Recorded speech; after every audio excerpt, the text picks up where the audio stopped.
ಮನೆಯಲ್ಲಿ ಈ ಪ್ರಮಾದಗಳು ಉಂಟಾದರೆ ಮುಂದೆ ಇನ್ನಷ್ಟು ಜಾಗ್ರತೆ ವಹಿಸಿ, ಇಲ್ಲದಿದ್ದರೆ ಸಮಸ್ಯೆ ಖಂಡಿತ ಅಂತ ಚಾಣಕ್ಯ ಹೇಳ್ತಾರೆ. ಹಾಗಾದರೆ ಆ ಪ್ರಮಾದಗಳು ಏನು ಅಂತ ತಿಳ್ಕೊಬೇಕಾದ್ರೆ ಈ ವಿಡಿಯೋನ ಎಂಡ್ವರೆಗೂ ಸ್ಕಿಪ್ ಮಾಡದೆ ನೋಡಿ. ಹಾಗೆ ಸಬ್ಸ್ಕ್ರೈಬ್ ಆಗಿ ಪಕ್ಕದಲ್ಲಿರೋ ಬೆಲ್ ಬಟನ್ ಒತ್ತಿದರೆ ನಾವು ಮಾಡೋ ವಿಡಿಯೋ ನೋಟಿಫಿಕೇಶನ್ ಮೊದಲು ಬಂದು ನಿಮ್ಗೆ ತಲುಪ್ತವೆ ಅಂತ ಹೇಳ್ತಾ, ಹಾಗೆ ನಿಮ್ಮ ಅಭಿಪ್ರಾಯಗಳನ್ನು ಕಮೆಂಟ್ ಮೂಲಕ ತಿಳಿಸಿ ಫ್ರೆಂಡ್ಸ್. ಹಾಗಾದರೆ ಆ ಪ್ರಮಾದಗಳು ಯಾವುವು ನೋಡೋಣ ಬನ್ನಿ ಫ್ರೆಂಡ್ಸ್. ಚಾಣಕ್ಯರು ಮೌರ್ಯ ಸಾಮ್ರಾಜ್ಯದಲ್ಲಿ ಚಂದ್ರಗುಪ್ತ ಮೌರ್ಯನ ಮುಖ್ಯ ಸಲಹೆಗಾರನಾಗಿದ್ದನು. ಈತನನ್ನು ಕೌಟಿಲ್ಯ ಎಂದು ಕರೆಯಲಾಗುತ್ತದೆ. ಚಾಣಕ್ಯನಿಗೆ ರಾಜಕೀಯ ಕ್ಷೇತ್ರದಲ್ಲಿ ಅಪಾರ ಜ್ಞಾನವಿತ್ತು. ಅವರು 4ನೇ ಶತಮಾನಕ್ಕೆ ಸೇರಿದ ಶ್ರೇಷ್ಠ ತತ್ವಜ್ಞಾನಿ, ಅರ್ಥಶಾಸ್ತ್ರಜ್ಞ ಮತ್ತು ರಾಜಕಾರಣಿಗಳಲ್ಲಿ ಒಬ್ಬನಾಗಿ ಗುರುತಿಸಿಕೊಂಡಿದ್ದಾರೆ. ಚಾಣಕ್ಯ ನಮ್ಮ ಜೀವನಕ್ಕೆ ಸಂಬಂಧಿಸಿದ ಅನೇಕ ವಿಷಯಗಳನ್ನು ಉಲ್ಲೇಖಿಸುತ್ತಾರೆ. ಈ ಬಗ್ಗೆ ಆತ ತಮ್ಮ ನೀತಿಶಾಸ್ತ್ರದಲ್ಲಿ ಅನೇಕ ವಿಷಯಗಳನ್ನು ಸೇರಿಸಿದ್ದಾರೆ. ಅವರು ಜೀವನದಲ್ಲಿ ನಮ್ಮ ಗುರಿಗಳನ್ನು ಸಾಧಿಸಲು ಸಹಾಯ ಮಾಡುವ ಅನೇಕ ವಿಚಾರಗಳನ್ನು ಬರೆದಿದ್ದಾರೆ. ಇದೇ ಕಾರಣಕ್ಕೆ ಬಹಳ ಮಂದಿ ಚಾಣಕ್ಯನನ್ನು ಅನುಸರಿಸುತ್ತಾರೆ.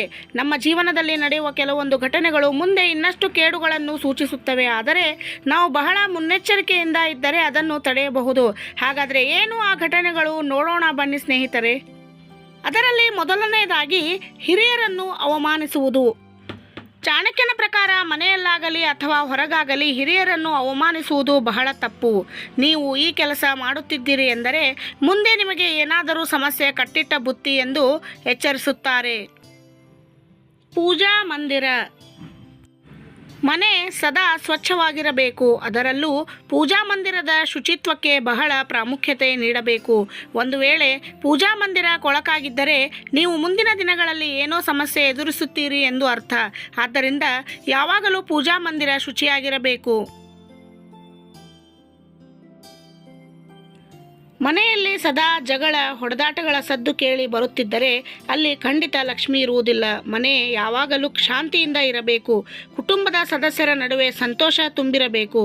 ಪರಸ್ಪರ ಗೌರವ ಇರಬೇಕು. ಇಲ್ಲದಿದ್ದರೆ ಆರ್ಥಿಕ ಸಮಸ್ಯೆ ಎದುರಾಗಬಹುದು. ಮನೆಯಲ್ಲಿ ಒಡೆದ ಗಾಜು.